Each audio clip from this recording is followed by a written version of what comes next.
My name is Ellie, for those of you who don't know me. I'm a community pastor here at St. Paul's, and it's a joy this morning to get part two of this sermon series. We're looking at a sermon series of Come As You Are, but the last 2 weeks we've been looking at the story of the lost sons, commonly known as the prodigal son. And Adam took last week with the story of the younger son, and I get the sequel this week of the older son. Now, I know that normally sequels are rubbish, you get the difficult second album, but it's all right, okay? This is the Bible, so it's fine. This is worth hanging around for. And if you weren't here last week or you haven't heard Adam's talk yet online, first of all, I would really encourage you to go back and do that. But don't worry too much that you weren't here, because essentially, this is a bit like when you watch a Star Wars film, but you haven't seen all the other ones, is that once you get into it, it's just all lightsabers and Ewoks. So it's fine. You'll pick it up. Not really a Star Wars fan. It's going to be fine. But I would really encourage you to go back and listen to Adam's talk from last week, which is online. But I'm going to give you a little bit of background, a little bit of context to where we are. So Adam brought us up to speed last week. Jesus has been telling this story to a group of Pharisees, and it says in the Bible, sinners and tax collectors. So there's a real mixture of people listening to these stories. You've got people who, quite frankly, are the outcasts of society, and you have the upstanding, moral, in church every Sunday people who are listening to this. And Jesus tells a story about a younger son. He's the rebellious one, and he runs away, and he spends all the inheritance, and he really messes up, and he shames his father and the family name, and eventually he decides to go home and work off his debt. He thinks that's the only way I can come back. And if you're here last week, you'll remember that the father welcomes him home. He says, you don't have to pay off your debt. You just get to come home. And he receives him. And he throws a massive, lavish party. And there's a fattened calf that we'll talk about in a bit. And his father welcomes him back with compassion and joy and grace.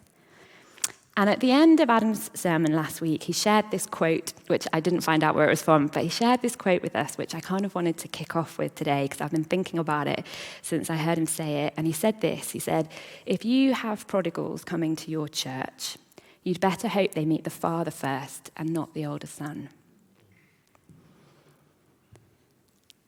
See, the older son is not what the father is like. Last week you looked at what the father is like, and the father is full of compassion. He doesn't even ask what the son has been up to. I mean, he can probably imagine, but he doesn't ask, he doesn't want details. He just goes, I just want you home. I just want you back. I've missed you. I just want you back. And it's really interesting to me that the father, who is that's his character, that's who he is. But the younger son, he hasn't got that. And the younger son thinks from afar that he's going to have to work off his debt. He thinks that he's going to have to earn back love and acceptance. And I can't help but wonder if that's because that's what he's watched his big brother do. Because actually who we see in this passage is an older son who's just the same.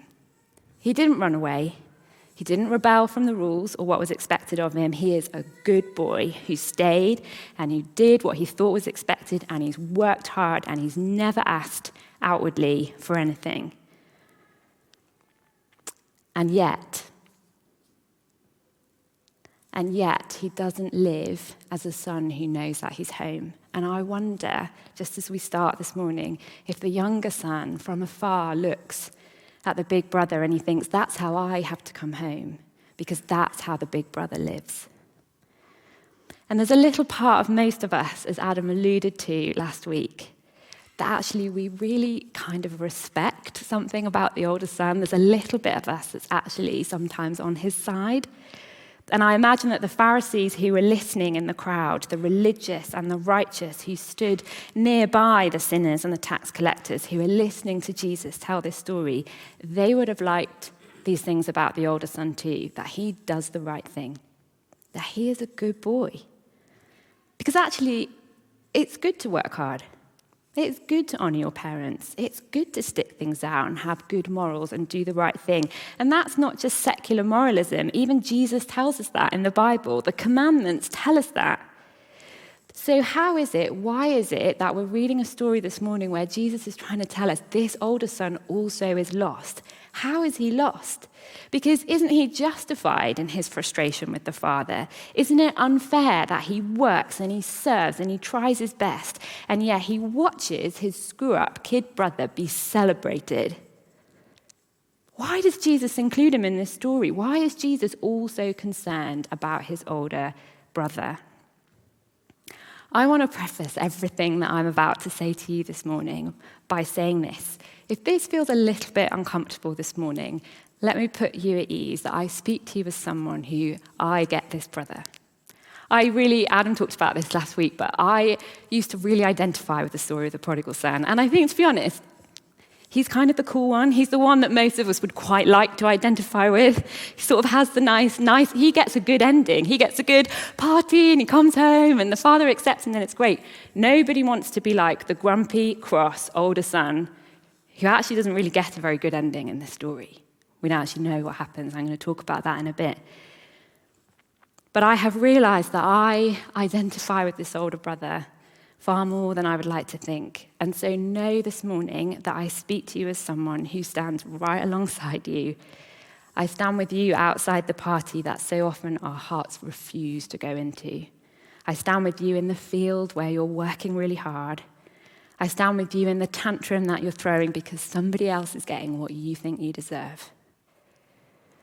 But we're also standing together this morning before a father who didn't just come running for one son, because he left a party for the second.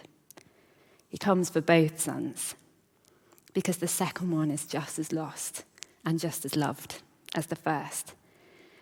And because it turns out that we can follow Jesus, choose God, choose his house and his kingdom, and serve him relentlessly, we can all do all the right things, just like the oldest son, but that we too have never really come home. That we don't really know that we're welcome home.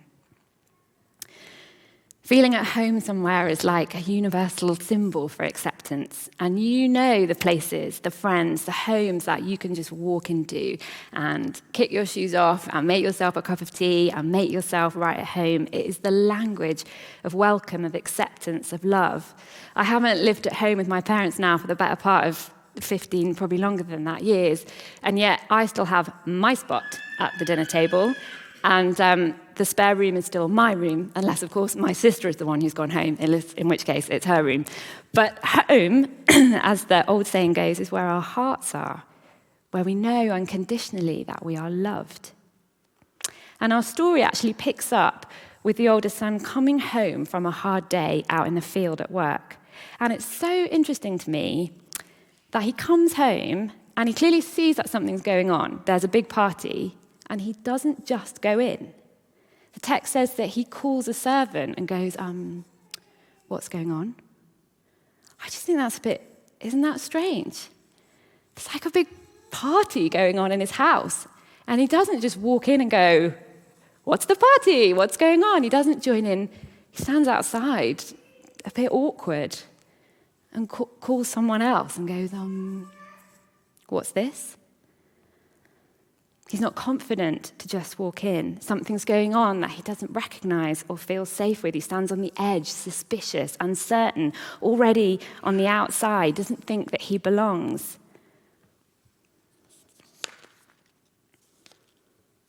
That's a heart that doesn't know its home. That's a heart that doesn't trust the Father enough to believe that any party being thrown in his house is worth joining. That's a heart that is instantly suspicious. And you can hear the thoughts, the cogs turning in his brain before a word even comes out of his mouth. Why? Who's it for? Why wasn't I invited?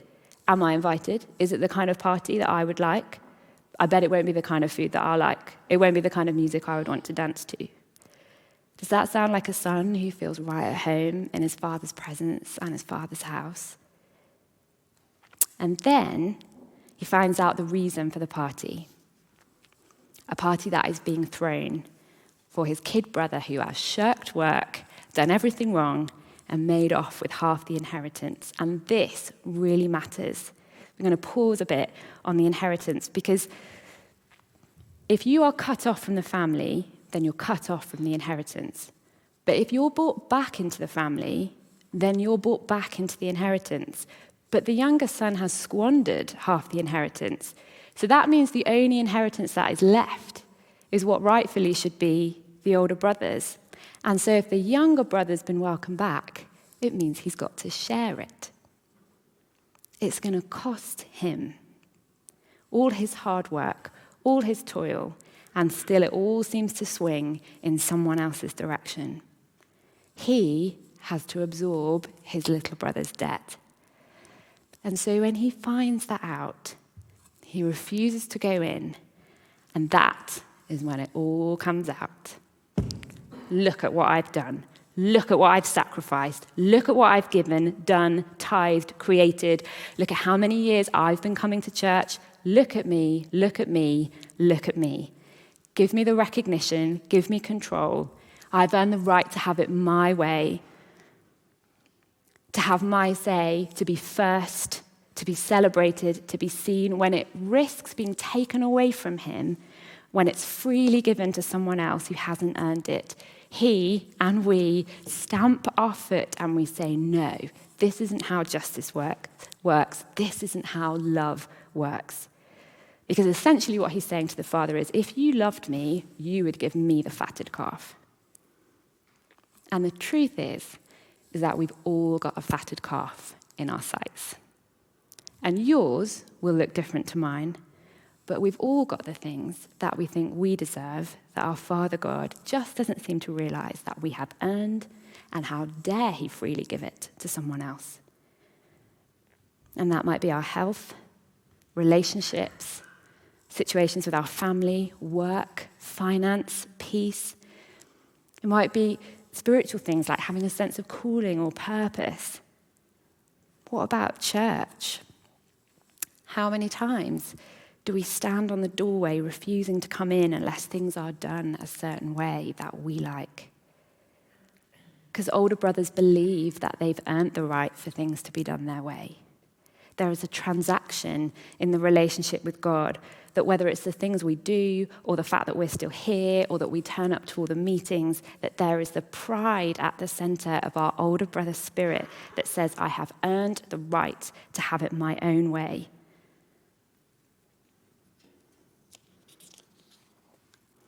Before I came to work for St. Paul's, I worked for an organisation called Youth for Christ.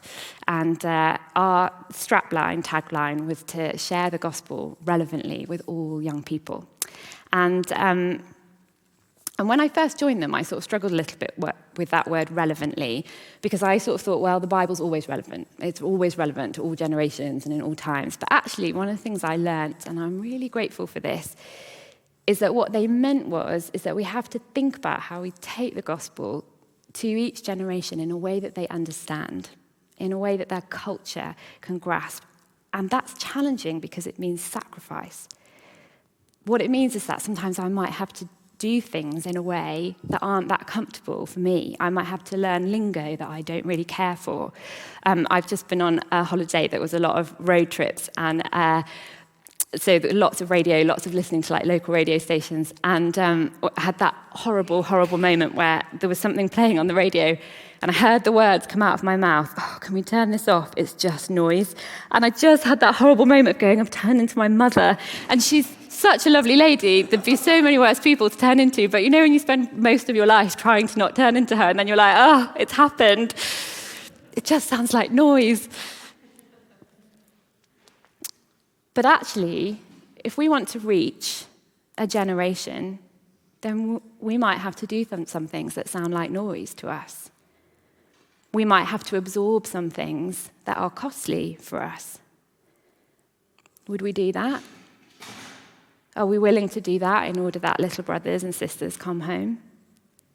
That they hear the gospel in their language and go, I've got it. And it's hard because the stubborn, rebellious cry of the older brother who stands outside the party is really the cry that says, what about me? What about me, Lord? What about what I need? What about what I want? Don't you care about me? We stand in so many ways with that cry upon our lips and deep, deep in our hearts. And I want to encourage you this morning that you're not condemned, if that's your cry, if you can hear that sometimes that comes out of you, what about me? What about me? What about what I want? What about what I've done? You are in good company. And what's the Father's response? My son, my daughter, the Father says, you are always with me, and everything I have is yours. And then the story ends. I know it sounds like a rubbish sequel, but it's not. But then the story ends. And we actually don't find out, does he go in? Is there a big family reunion? Why does Jesus, the greatest storyteller ever, leave this one unfinished? Because there's no way back for this big brother on his own. If we just leave it there, it's sort of quite depressing. We see that all around us all the time. That our anger, our bitterness, our pride, actually we're no match for our own emotions, for our own sin. And if you've ever experienced those emotions, you'll know you're no match for them. They overtake us, and we end up stuck in cycles of anger and bitterness and rejection. We can't dig our way out of it. We can't try hard. The big brother is always trying hard. He's always trying to earn it, and it doesn't work. He's just increasingly dissatisfied, angry, disappointed.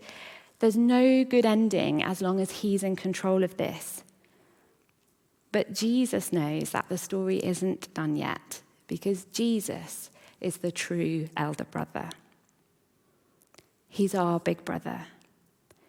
And as he sits and tells this story, and as we listen to it today, he knows that when he's faced with the option of losing you, a little brother or sister, or losing his inheritance, he chooses you.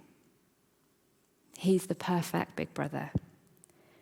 He gave up everything that was rightfully his, everything that he did deserve, all the honor, all the glory, everything that was his, that was created in him and through him and by him. He gives up all of his claim on it, all his right to it. And then he says, you get all of my inheritance, not just half.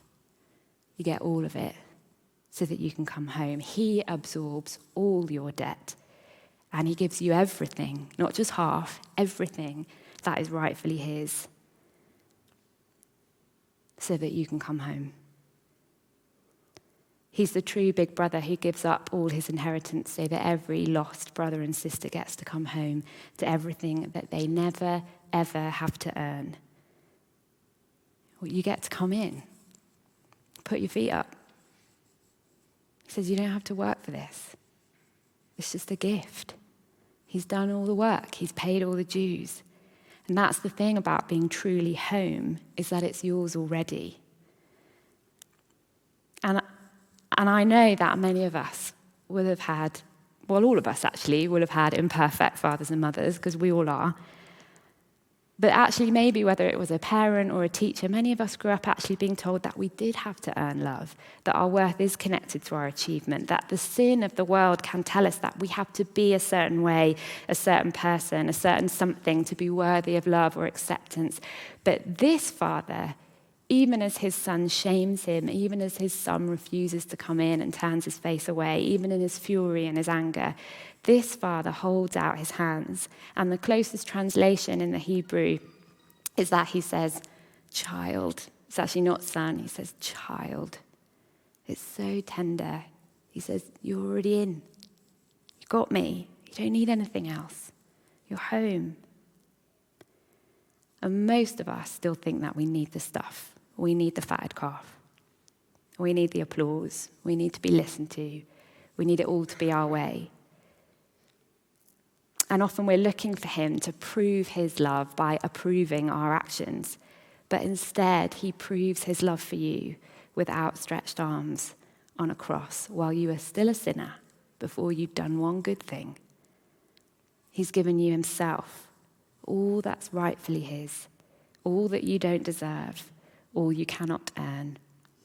He has, at the greatest cost to himself that it could have been, given it all for you. So how do we receive it? How do we receive it? And then what difference does it make? Well, Henri Nouwen, in his book, Return of the Prodigal Son, says this. He says, trust and gratitude are the disciplines for the conversion of the elder son. And he goes on to say, without trust, I cannot be found. Trust is that deep inner conviction that the Father wants me home. Listen to his voice today.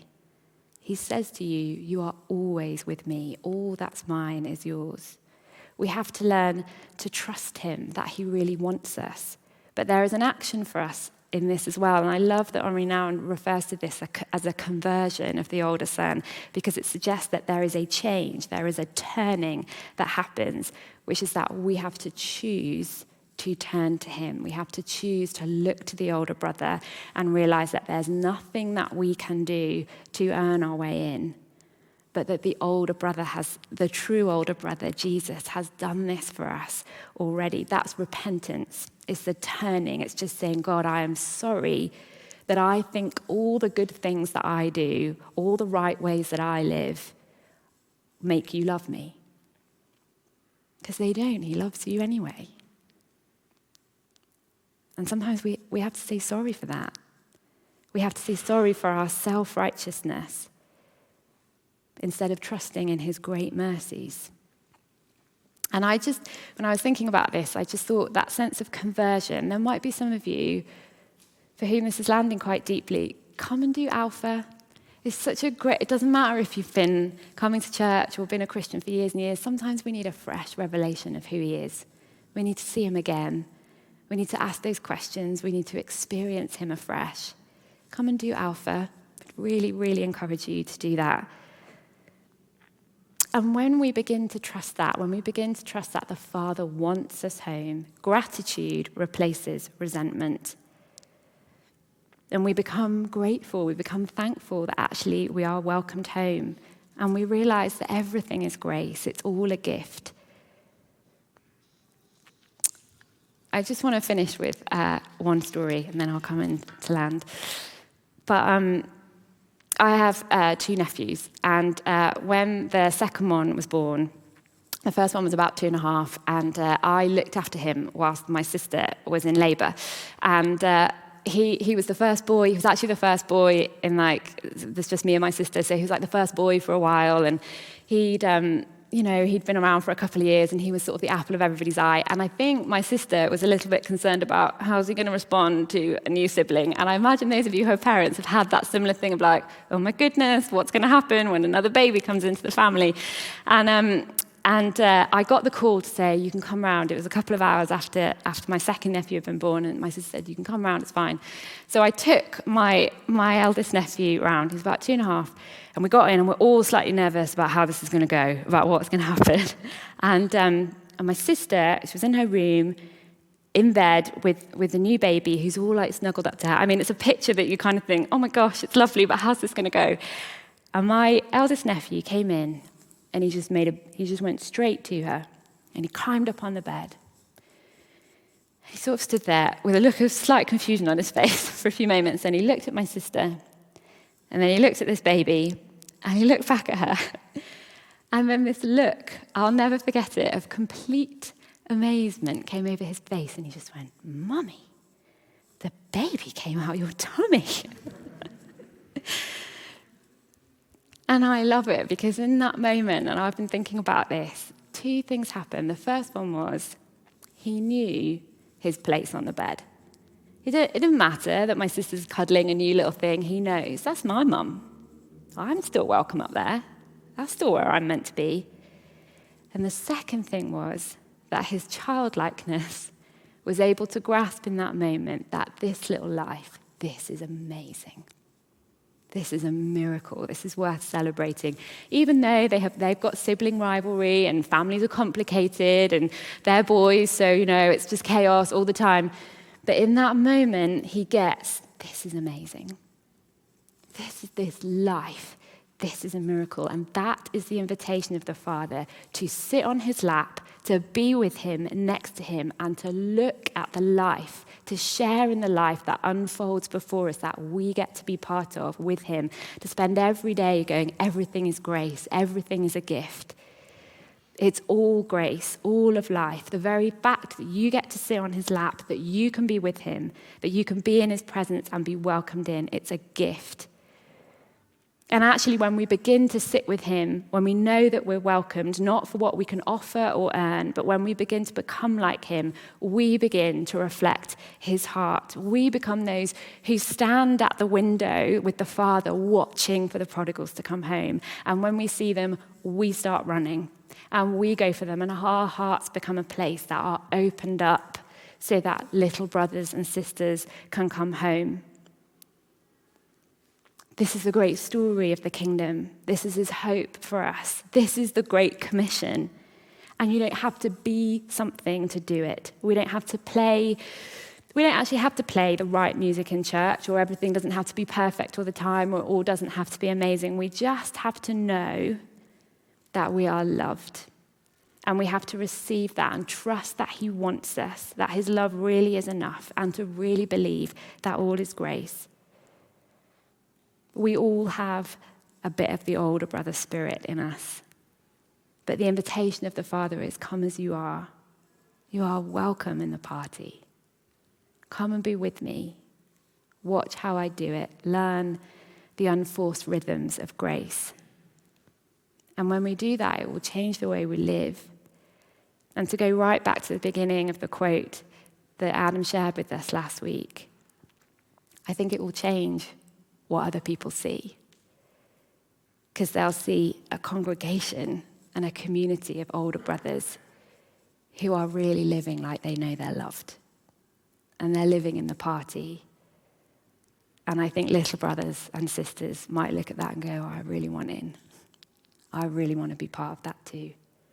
That's how the kingdom grows. That's how we all get to be family and we all get to come home. Amen.